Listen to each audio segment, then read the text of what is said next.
Monster Hunter Wilds has been out for a little over a week, and I've put around 30 hours into hunting, crafting, and exploring. Going into it, I had a pretty solid idea of what to expect since I had previously played World. But after playing a bit of Wilds, I came to realize it wasn't what I expected it to be. I actually think, if I'm being honest, in my experiences between World and Wild, I think that World opened up a better story segment. It taught the players how to play easier, and it was just like a smoother introduction into the series. And so by the time you'd really gotten to your first hunt, you knew how to play the game at a higher level than you probably did if Wilds was the first time that you'd picked up a game. It's not to say that Wilds does it bad, it's just that both games offer a very similar experience, and I think that World handled the opening hours better. So with all that being said, today I'm going to be breaking down the core mechanics of Wilds and how each design decision kind of impacted my playthrough, and at the end I'm going to give a final score based off of how I think the overall experience played out. Let's first start off with the world and its various environments. After Monster Hunter World, I knew to expect gorgeous biomes and well-crafted environments, and Wilds really delivered on that front. While I wouldn't say I had a favorite location, I found myself really appreciating areas that used cool environmental effects, whether in the train itself or during monster fights. For example, the sandstorm effects were visually stunning, making the world feel alive and dynamic, and in the ice biome, the atmosphere combined with the Jin Dahad fight made for some really cool moments. With that being said, the environments do feel very copy-pasta from World, but it does make sense because you do have like the biome-based progression in the sense of you get to a biome, you fight the weaker monsters, then you fight the tougher monsters, and then eventually you fight the apex predator of that region, and then move on to the next biome. And it also, the same elements are in the game from last games, which just makes sense. Like you still have lightning, ice, fire, all that good jazz, and so it makes sense that the biomes are very similarly themed. However, I do wish that they pushed things further. I mean, the sandstorms could have actually affected visibility, not just for me, but for the monster too. I mean, imagine having to rely on sound cues and movement tracking because the storm limited sight. I think it would have added to the realism and presence of the hunt that Capcom was really going for. Now, for the towns, NPCs, outposts, I hate to say this because, whoever worked on this obviously was trying to work creatively on something that people would love, but for me, it all was bland. Like, the areas didn't bring a whole lot. The NPCs, I mean, I could have gone away with, like, any one of them, and I wouldn't have been hurt.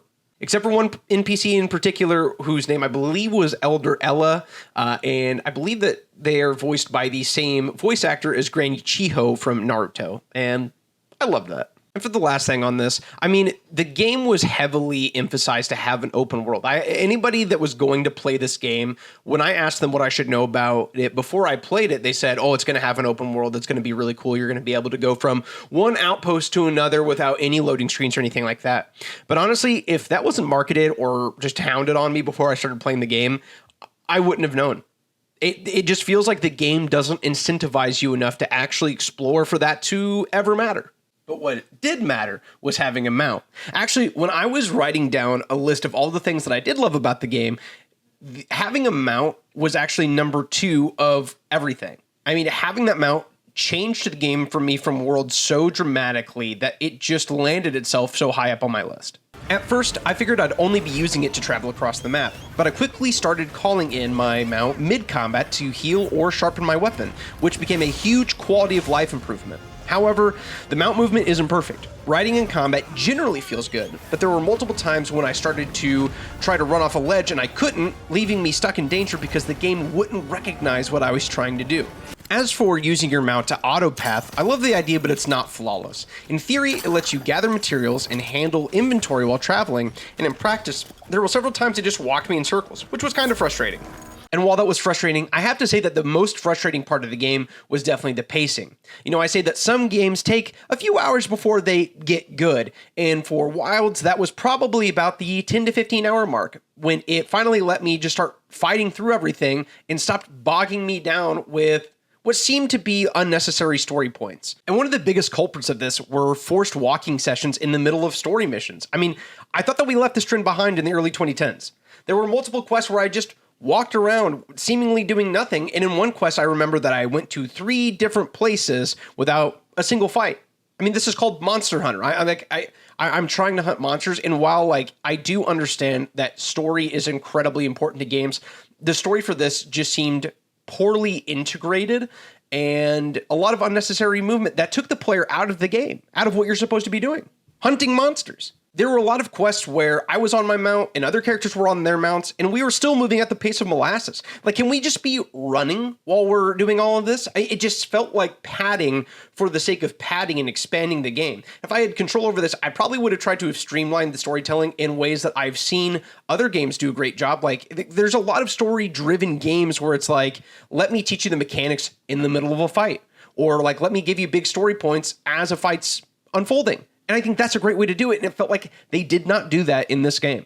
And I know that I've been kind of on like the talking head point of this video right now. I'm not showing you much gameplay, but really this did piss me off. Like, I spent $70 on this game.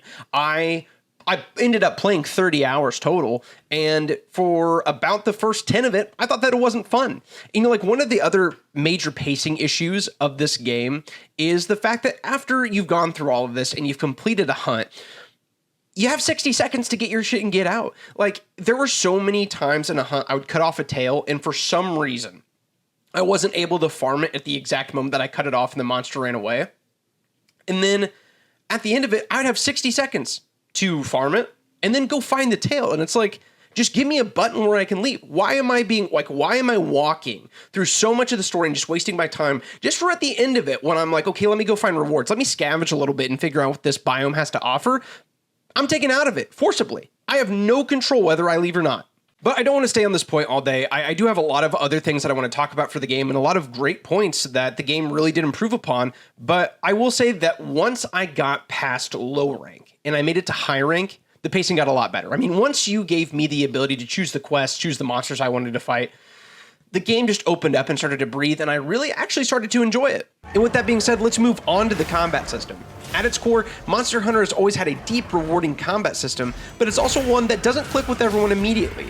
For me, the biggest barrier in Monster Hunter is probably the character movement itself. In most action games, moving the camera means turning your character. But in Monster Hunter, the camera and movement are independent, and that is one small detail that I think makes a massive impact on how the game feels. It's not necessarily bad, it's just not my personal preference, and it's one of the hardest adjustments for me when I'm picking up a game in this series.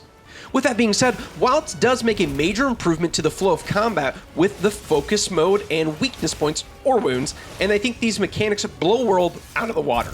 In World, combat sometimes feels like you're just wailing on a monster until it fell over, and the stagger mechanics were fun, but they didn't make you feel like an expert hunter, and Wilds changes that. The wound system gives you a clear tactical goal, constantly targeting the same spot to weaken it and set up a devastating follow-up attack. And with the focus attack adding a new layer on, once a wound was made, hitting it with the focus attack let you deal massive damage, sometimes knocking the monster over or creating a brief attack window. This change feels significant, and the shift makes the combat loop feel more engaging, and instead of just hitting and dodging, you're constantly thinking about your next high impact moment, and that's a major improvement. Overall, I had to say that the combat was grade A, and something that I think is really tied to the combat system has to be your gear and progression system. One of the biggest frustrations that I had with Wilds early is that it seemed slow and restrictive in terms of getting your gear upgrades. I mean, at the start of the game, you only see 2 branches of a tree. Of the full 8-tier tree that you have that you can eventually customize from. And while I'm not upset at the beginning, I could only see 2 of those branches. It did feel like I was on those 2 it was the entire low rank that I was on those 2 trees, and that was about 10 to 15 hours. And so as somebody that loves to see progression and to see what I'm going to eventually be able to build into, even if the gear is kind of question marked out like it is in most case scenarios, just let me see like how big that tree is so I can engage with it. And then as I unlock more gear, then I'll be excited. But it felt like in the early 10 to 15 hours, there wasn't a lot that I got to see. And that kind of came as an issue with me for the gear progression. I do have to say something that I was pleasantly surprised in, and I shouldn't have been surprised by this because World did this well, was that there didn't seem to be one best piece of armor in a particular slot. It really felt like you could craft a piece of gear and you tried to create a build around your playstyle, which I think a lot of games fail at, and something that the Monster Hunter franchise as a whole does extremely well. There was one addition to the gear progression system that I really enjoyed in this game, and it actually took my number 3 spot overall in changes to the game that I thought were positive, right past the Seacrat and the focus mode / the wound system. And that was Ardian weapons. And if you haven't interacted with Ardian weapons in this game yet, basically while you're getting rewards through questing or defeating monsters, you have the chance to get components to create an Ardian weapon.